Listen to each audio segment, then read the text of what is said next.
Hello বন্ধুরা, আসসালামু আলাইকুম। সবাইকে স্বাগতম জানাচ্ছি আমার চ্যানেলে। তো বন্ধুরা, আজকে আলু দিয়ে তৈরি দারুণ মজার একটা স্ন্যাক্স রেসিপি নিয়ে হাজির হয়ে গেলাম। একদম সিম্পল, শুধুমাত্র আলু প্রয়োজন এই রেসিপিটি তৈরি করার জন্য। আর ছোট আলু হলে সবচেয়ে ভালো লাগে দেখতে বন্ধুরা। তো আমি এখানে ছোট সাইজের আলু এরকম করে কেটে, দেখুন একটু মোটা মোটা করে কেটে ধুয়ে পানিটা ঝরিয়ে একদম কিচেন টাওয়াল দিয়ে পানি চিপে চিপে পরিষ্কার করে এভাবে একটা প্লেটে গুছিয়ে নিয়েছি আপনাদেরকে দেখানোর সুবিধার্থে। বন্ধুরা, দেখেই কিন্তু বুঝতে পারছেন আলুগুলো কিন্তু একদমই ড্রাই। তো আমি কিভাবে এরকম করে শুকিয়ে নিয়েছি সেটা আমি আপনাদেরকে দেখিয়ে দিচ্ছি। তো তার আগে অলরেডি চুলাতে আমি একটি ফ্রাই প্যানে তেল গরম করতে দিয়েছি বন্ধুরা। তেলটা গরম হতে হতে আমি কিভাবে মুছিয়ে নিয়েছি দেখিয়ে দিচ্ছি।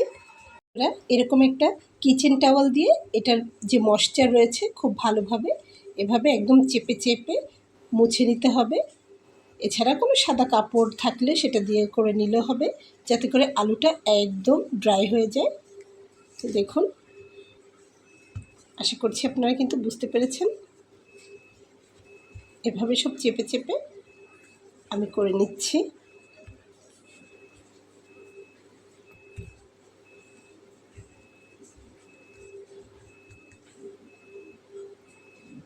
বন্ধুরা, চুলাতে আমি একটা রেগুলার ফ্রাই প্যান দিয়ে নিয়েছি আর তাতে আমি তেল দিয়ে নিয়েছি। তো আপনারা যে কোনো তেল এখানে ব্যবহার করতে পারবেন, সেটা সয়াবিন তেল হতে পারে, সরিষার তেল হতে পারে, কোনো ব্যাপার না। তো তারপরে আমি এখানে আলুগুলোকে দিয়ে নেব।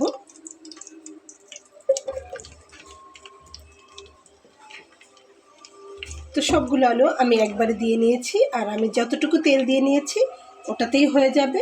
তো বন্ধুরা, আমি এখানে যে পরিমাণ আলু নিয়েছি, আমার যতটা প্রয়োজন ঠিক ততটুকু আপনারাও অবশ্যই এই রেসিপিটি যখন তৈরি করবেন আপনাদের প্রয়োজন অনুযায়ী নিয়ে নেবেন। তবে এটা কিন্তু খেতে ভীষণ ভালো লাগে, তাই সবসময় একটু বেশি নেওয়ারই চেষ্টা করবেন। তো বন্ধুরা, ঠিক এভাবে এগুলোকে আমি এখন ভেজে নেব। দেখুন, আমার আলুটা কিন্তু এখানে ফ্রাই হচ্ছে।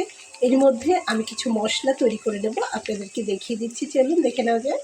তো বন্ধুরা, এখানে দেখুন আমি কিছু মশলা ড্রাই রোস্ট করে নিয়েছি। তো মশলাগুলোর ভেতরে রয়েছে গোটা জিরা, গোটা ধনিয়া, আর রয়েছে গোলমরিচ, আর রয়েছে লাল মরিচ। তো বন্ধুরা, ঝালের পরিমাণটা যে যেমন খেতে পছন্দ করে তেমন আপনারা দিয়ে নেবেন। তো মশলাটাকে আমি একটা সাইডে রেখে একটা হামানদিস্তা আমি নিয়ে নেব। একটা হামানদিস্তা নিয়েছি, আপনারা চাইলে কিন্তু শিলপাটাতেও এটা করে নিতে পারবেন। তো মশলাটাকে আমি এখন একদম হামানদিস্তাতে মিহি করে গুঁড়ো করে নেব। আর মশলাগুলো একদম সুন্দর ঝনঝন ঝনঝন করছে, দেখুন, যে হাত দিয়ে করলেও হয়ে যাবে। সবগুলো দিয়ে নিয়েছি।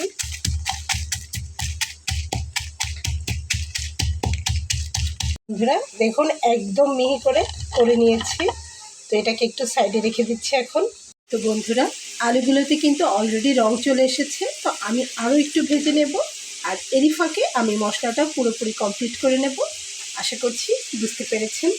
যে পাত্রে আমি মশলাটা তুলেছিলাম সেই পাত্রটাই আমি এখানে নিয়ে নিয়েছি। আর এখন দিয়ে দেবো তাতে হলুদ, সামান্য হলুদ হলেই হবে। আমি আরও একটু তুলে নিলাম। তারপরে আমি এখানে দিয়ে নেব লাল মরিচের গুঁড়া, দিয়ে নিচ্ছি লবণ স্বাদ অনুযায়ী। যে যেমন ঝাল খেতে পছন্দ করে বন্ধুরা, সেই অনুযায়ী ঝালটা এখানে আপনারা অ্যাড করবেন। তো আমি যেহেতু 3 রকমের ঝাল আমি এখানে অ্যাড করব। আর এই যে এখানে দেখুন সেই গুঁড়া মশলাটা, এই যে যেটা আমি করে নিয়েছি সেই মশলাটা আমি দিয়ে নিচ্ছি এখানে। তো আরও একটু দিব।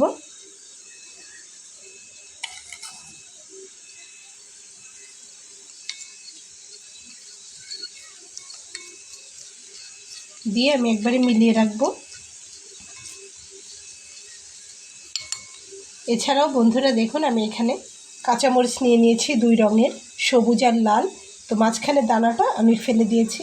ঝালের পরিমাণটা কিন্তু এর থেকে বেশি দিলে অনেক বেশি হয়ে যাবে, কারণ আমি শুকনো মরিচ দিয়েছি, ঝালের গুঁড়ো দিয়েছি, আবার এখানে কাঁচামরিচটাও নিয়ে নিচ্ছি। তো বন্ধুরা, আপনারাও আপনাদের টেস্ট অনুযায়ী এভাবে বাড়িয়ে কমিয়ে দিয়ে নেবেন। দেখুন, আলুগুলো কিন্তু প্রায় ভাজা হয়ে গেছে। আমি যেগুলো একটু বেশি ভাজা হয়ে গেছে একটা একটা করে এরকম তুলে নেব, আর ততটুকু সময় বাকিগুলো এরকম কালার চলে আসবে।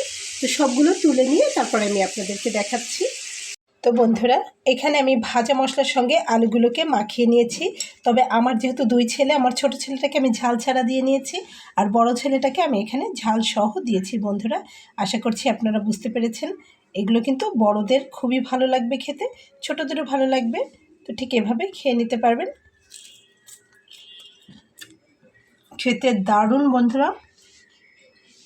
তো আজকের মতো বিদায় নিয়ে চলে যাচ্ছি। রেসিপিটি যদি আপনাদের ভালো লেগে থাকে তাহলে আমার এই ছোটো চ্যানেলটিকে সাবস্ক্রাইব করে সঙ্গে থেকে যাবেন বন্ধুরা। দেখা হবে পরবর্তীতে নতুন কোনো রেসিপি নিয়ে। সেই পর্যন্ত সবাই ভালো থাকবেন। আল্লাহ হাফেজ।